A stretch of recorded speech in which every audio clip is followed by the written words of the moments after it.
Coming up next on This Week in Torrance, the Del Amo Boulevard Extension Project is right on schedule. We'll have an update. Then volunteers beautify City Hall with the city flower. Plus, Hall Middle School stays green with a new eco garden. And in honor of Adult Education Week, we'll bring you one woman's inspiring story. These stories and much more just seconds away. Your local news starts right now.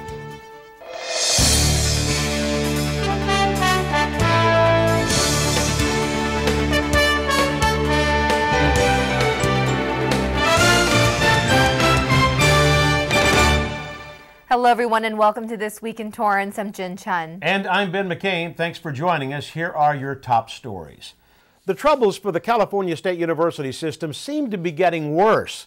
The state's new budget calls for a $750 million cut to the system. Now Cal State is exploring an enrollment freeze for next spring, which will impact 16,000 students.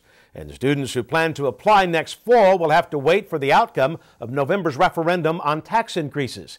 If the proposed income tax hike does not pass, Cal State would make further cuts, and an additional 20,000 to 25,000 students could be turned away.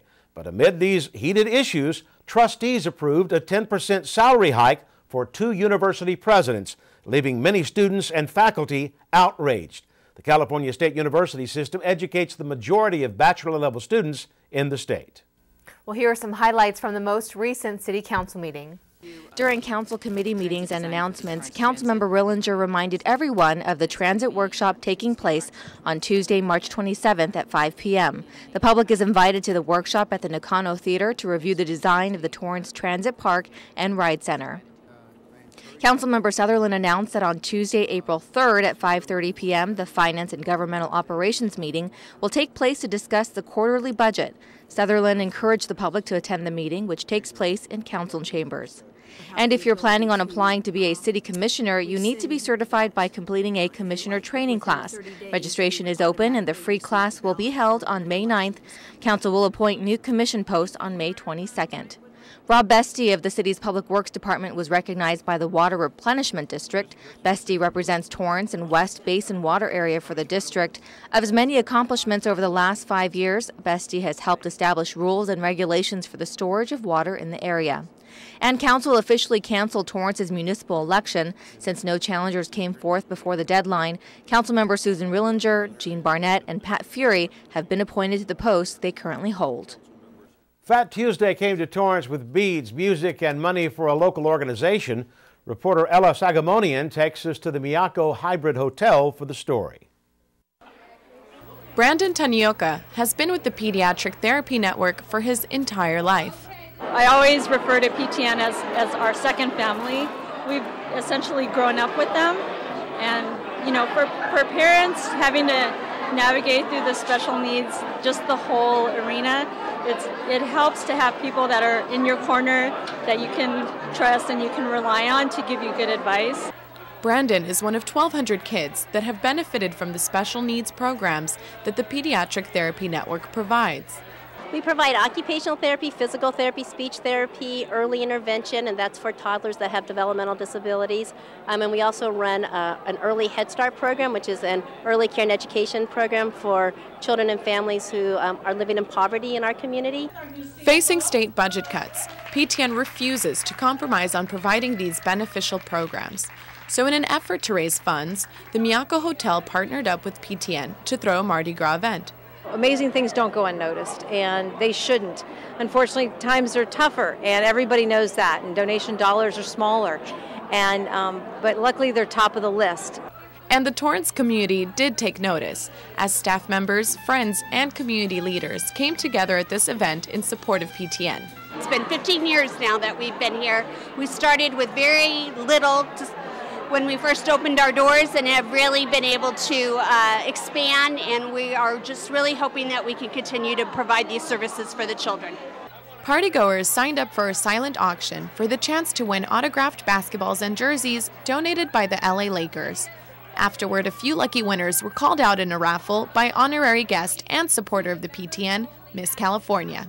It's nice to have events like this that can show not only people that are affected directly, but the community that there's bigger causes and we do need this money. So things like this I would be happy to support.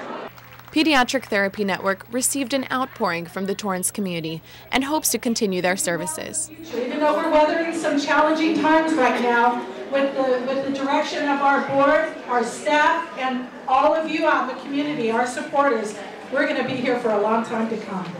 In their time of need, the Pediatric Therapy Network received an overwhelming response from the Torrance community with a turnout of over 300 people for their first ever Mardi Gras event.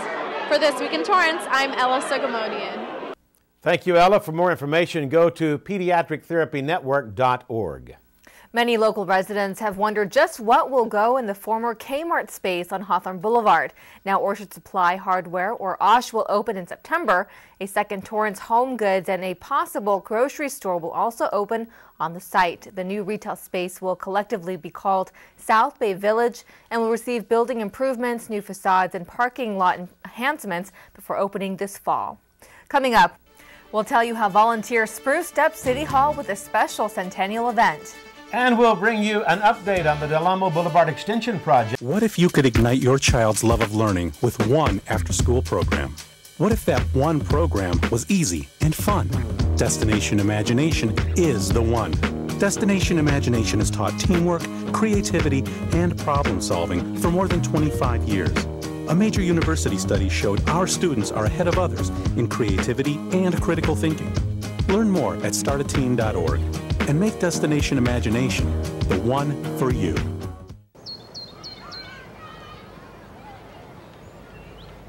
This neighborhood sure has changed in my lifetime. You know, there was a time when people like me couldn't live here because of their race or the color of their skin. I'll never forget how I felt being told I wasn't welcome in this neighborhood, that this apartment was for whites only.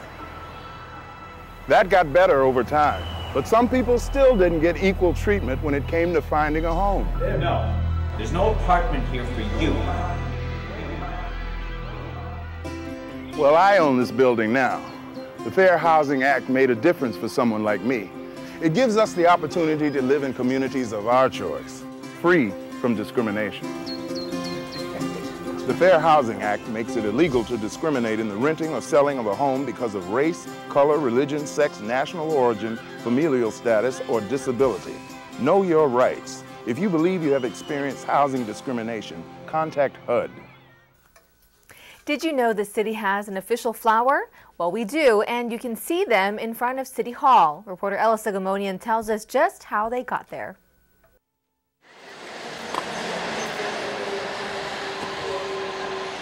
Volunteers braved the spring showers as they dug and planted 50 delphinium flowers on a recent Saturday morning.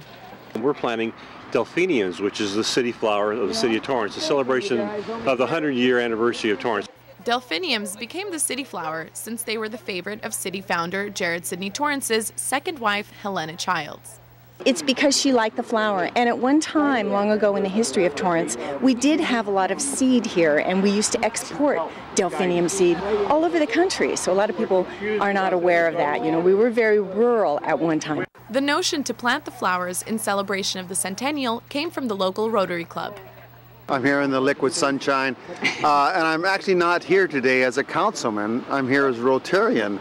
This is a Rotarian project. Everybody wonders what Rotary does. This is just one of many. Rotary means a lot to me. Rotary is in my heart. It's in my blood. And to do this, to come out on a rainy day, I wouldn't do it for anything else but Rotary and Torrance.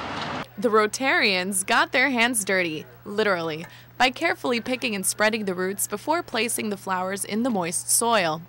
Thanks to their hard work, waves of lavender and light blue delphiniums now grace the entrance of City Hall. For Torrance City Cable, I'm Ella Sogomonian. Happy birthday, Torrance! Delphiniums get their name from the Greek word meaning dolphin. The flower is said to resemble the animal's bottle-like nose. It's been years in the planning, and for the last several months, it's been coming to fruition. Let's go out to Christy Wilcox for an update on the Del Amo Boulevard Extension project. Christy? Ben, right now they're pushing their way through the second phase of the project. If you look behind me, you can see that they've just poured the concrete slab on the bridge. It took about 25 to 30 truckloads and 1 day of work. And right now it's a little quiet on the project, but if you look behind me, they are working on more of the details to finish up the approach on the slab. The goal of the Del Amo Boulevard extension is to ease traffic by connecting Crenshaw and Maple. Since November, the focus has been relocating sewage, water lines, and part of the BNSF railway. Now, another major part of the project is nearly complete. Some of the major activities we've constructed are, behind me is the bridge deck. This was about 250 to 300 cubic yards of concrete material, and it's ultimately the driving surface of the bridge deck. The bridge took 5 years of planning and collaboration because the railway functions directly under the bridge. We had to coordinate with the BNSF Railway. They actually provided an inspector and a flagman to make sure that rail traffic was stopped whenever we needed to either cross the tracks or construct material over the tracks. In the coming week, workers will finish the bridge approach and shortly after pave the road, which will see a lot of wear and tear. There will be, obviously, since this is a new roadway, about 25,000 cars per day on this segment of the project. We will do some studies to confirm that. We have to do some traffic counts after the project's built to confirm that our projections are accurate. The project also calls for traffic signal upgrades to help pedestrians and drivers go full steam ahead. As part of the project, we're installing 2 new traffic signals. There'll be one at the intersection of Mariner and Del Amo, which is west of the project. There will be a new signal at Maple Avenue in Del Amo. And also, as you continue easterly towards Crenshaw, there's some upgrades there. And the final signal will be a pedestrian crossing signal at the intersection with Madrid Avenue, which is east of Crenshaw. Belazarian said with the major parts of the construction coming to an end, the project will finish right on target. Right now, the anticipated completion date is set for July. That's just a few months down the road. Prior to that, they're planning on having a ribbon cutting right here with the City Council. For This Week in Torrance, I'm Christy Wilcox. Back to you in the studio. Thanks, Christy. The Del Amo Boulevard extension is a capital project funded by state and federal grants. For more information, visit the Public Works webpage on the city's website at torranceca.gov.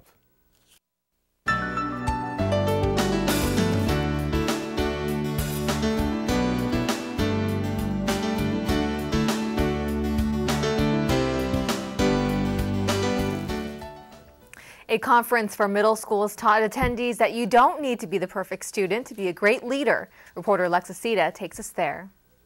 Okay, someone who inspires others. One more in back. A little louder. Someone that cares about others. Great. These students are learning about what makes a leader. During the middle school leadership conference, some of them would also learn they have what it takes. Like, I've always been told that I am a leader, so I do want to participate in this and then just really see what my future could be. Our goal is to have them begin thinking now of what they need to do in high school and what they can learn about themselves to develop into leaders and get them to be college bound and college ready. Each TUSD middle school selected 10 boys and 10 girls to attend the conference, which was a hands-on experience. Today we're going to be working with students on team building exercises, getting them to learn a little bit about themselves, an interest inventory. So what you're going to do is you're going to line up by birthday month from January to December. So you're going to have to talk with each other, find out whose birthday is when. But these students are not necessarily active in extracurricular programs or formal leadership roles, and that's why they were invited to participate. Our goal is to get them to be passionate about their interest and pursue those and really set goals around those. And even though they're only in middle school, it's never too early for them to recognize how their strengths can eventually lead them all to college. For Torrance City Cable, I'm Alexa Sita. The TUSD has offered the iLead Conference for the last 16 years. The next stop for students is Cal State Dominguez Hills to learn more about the college experience. Hull Middle School is leading the way when it comes to green building, and now they can add green gardens to their commitment to the environment. Reporter Alexa Sita explains. You're very, very fortunate to have science teachers that are really giving you the ideas and the tools so that you can invent and create so that we can live here more sustainably. One of those tools is Hull Middle School's actual buildings, and their newest tool for teaching students is an eco garden. 3, 2, 1.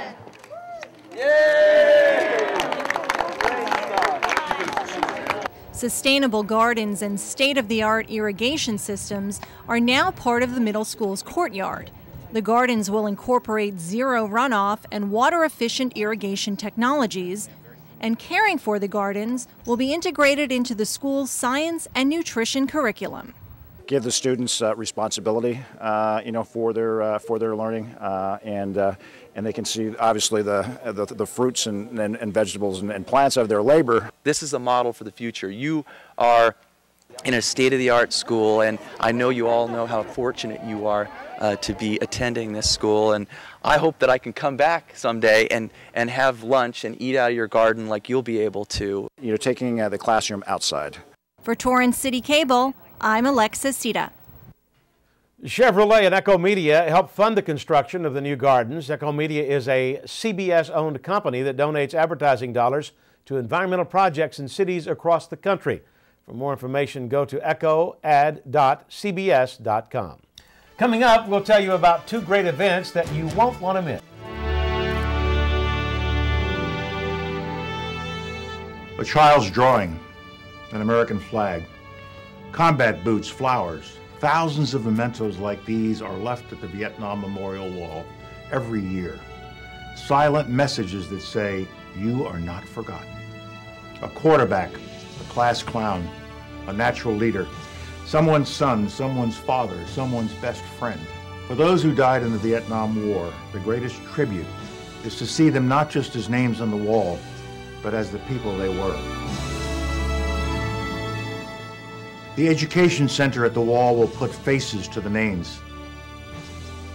It will preserve photos, letters, and mementos of veterans, so their stories and sacrifice will never be forgotten. Call or click now. Help us build it. Never look a howler monkey in the eye. Fried ants are delicious. We finished a clinic in a rainstorm. Really? That was a confidence builder. My students actually ended up teaching me. Yeah. In la keg, à la king. Think managing a sales team is tough. Try working with 5 different villages. My alarm clock was a rooster. After 2 months, I was ready to quit, but after 2 years, I didn't want to leave. I didn't know I had it in me. Turn 2 years of service into a lifetime of experience. The West High All Sports Booster Club is holding a spring fundraiser on Saturday, March 31st. From 10 a.m. to 4 p.m., come to West High for Spring Boutique in the Pavilion and enjoy food trucks on the back blacktop area. The event will raise funds for West High sports teams. For more information, contact Kim Nygaard at kim_Nygaard@msn.com. The Torrance Criterium Bicycle Race has been held annually for the past 16 years. The Peninsula Cycle Club hosts the race, and it's one of the South Bay's premier racing events. This year's race is on Sunday, April 1st from 7 a.m. to 6 p.m. There are 15 different races for all ages and riding abilities. You must have a cycling license if you're interested in participating, and spectators are welcome. Races are held on Fujita Street and Tilo Avenue. For more information, visit peninsulacc.com. And finally, Adult Education Week strives to shed light on the importance of adult literacy. When Americans don't receive their high school diplomas, they're far more likely to be unemployed, on government assistance, or cycling in and out of the prison system. Reporter Ella Sagamonian tells us how one woman is getting her life back on track. You never stop learning. You always continue learning all the time. Deborah Costco dropped out of high school at 16 to raise a family. But she learned the importance of a high school diploma when she was let go from her job 5 years ago.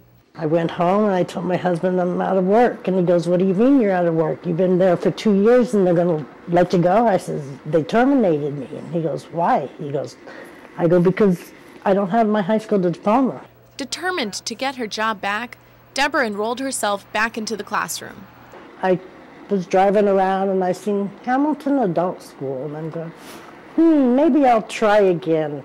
Sometimes life has happened and someone has not had the opportunity to finish, Well, when you come here, you do get that second chance. And Deborah is taking that opportunity, working toward her GED by completing her algebra and English classes. It's exciting because she doesn't quit. She's works very hard. She's anxious to keep on progressing. So that's what we really like to see, someone who's going to keep on going. I haven't dropped out yet. I'm still fighting for it. It's a struggle, but I'm managing.